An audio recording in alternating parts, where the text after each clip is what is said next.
सहयोगी देशों और विशेषकर मॉरिशस और जमैका समेत छोटे द्वीप समूहों के लीडर्स का स्वागत करता हूं, उन्हें हार्दिक धन्यवाद देता हूं।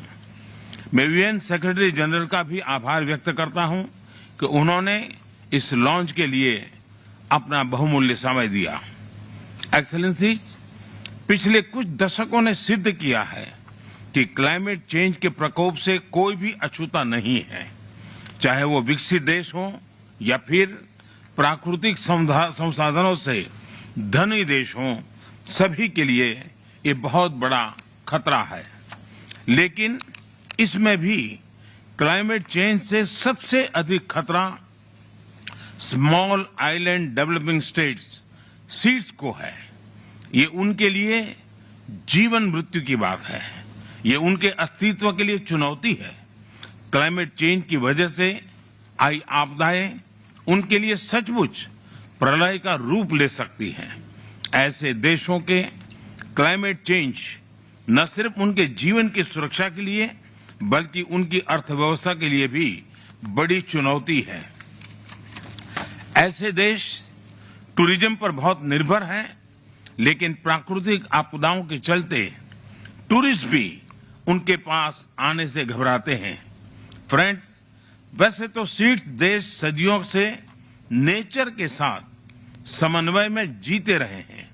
वे प्रकृति के स्वाभाविक साइकिल के साथ एडेप्ट करना जानते हैं, लेकिन पिछले कई दशकों में हुई स्वार्थपूर्ण व्यवहार की वजह से प्रकृति का जो अस्वाभाविक रूप सामने आया है, उसका परिणाम आज निर्दोष स्मॉल आइलैंड स्टेट्स झेल रहे हैं।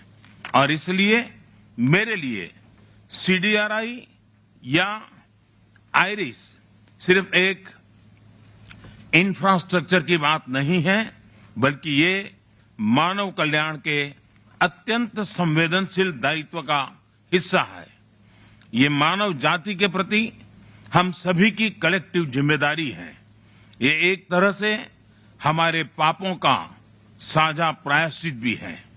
फ्रेंड्स, सीडीआरआई किसी सेमिनार से निकली कल्पना नहीं है, बल्कि सीडीआरआई का जन्म बरसों के मंथन और अनुभव का परिणाम है।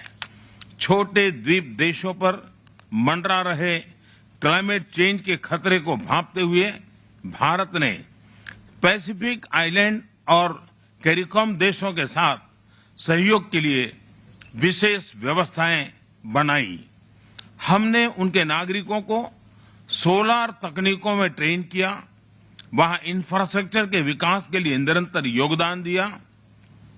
इस कड़ी में आज इस प्लेटफॉर्म पर मैं भारत की ओर से एक और नई पहल की घोषणा कर रहा हूं। भारत की स्पेस एजेंसी इसरो सीड्स के लिए एक स्पेशल डेटा विंडो को निर्माण करेगी। इससे सीड्स को सैटेलाइट के माध्यम से cyclone, coral reef monitoring, coastline monitoring आदि के बारे में टाइमली जानकारी मिलती रहेगी। फ्रेंड्स, आईरिस के साकार करने में सीडीआरआई और सीड्स दोनों ने मिलकर काम किया है। यह को क्रिएशन और को बेनिफिट्स का अच्छा उदाहरण है। इसलिए मैं आज आईरिस के लॉन्च को बहुत अहम मानता हूं। आईरिस के माध्यम से सीड्स को टेक्नोलॉजी, फाइनेंस, जरूरी जानकारी तेजी से मोबिलाइज करने में आसानी होगी। स्मॉल आइलैंड स्टेट्स के क्वालिटी इंफ्रास्ट्रक्चर को प्रोत्साहन मिलने से वहां जीवन और आजीविका दोनों को लाभ मिलेगा। मैंने पहले भी कहा है कि दुनिया इन देशों को कम जनसंख्या वाले स्मॉल आइलैंड के रूप में देखती है, लेकिन मैं इन देशों को बड़े सामर्थ्य वाले लार्ज ओशन स्टेट्स के रूप में देखता हूं। जैसे समुद्र से निकले मोतियों की माला सबकी शोभा बढ़ाती है, वैसे ही समुद्र से घिरे सीड्स विश्व की भी शोभा बढ़ाते हैं। मैं आपको विश्वास दिलाता हूं कि भारत इस नई परियोजना को पूरा सहयोग देगा और इसकी सफलता के लिए सीडीआरआई, अन्य पार्टनर देशों और संयुक्त राष्ट्र के साथ मिलकर काम करेगा। CDRI और सभी छोटे द्वीप समूहों को इस नई पहल के लिए फिर से बधाई और शुभकामनाएं। बहुत बहुत धन्यवाद।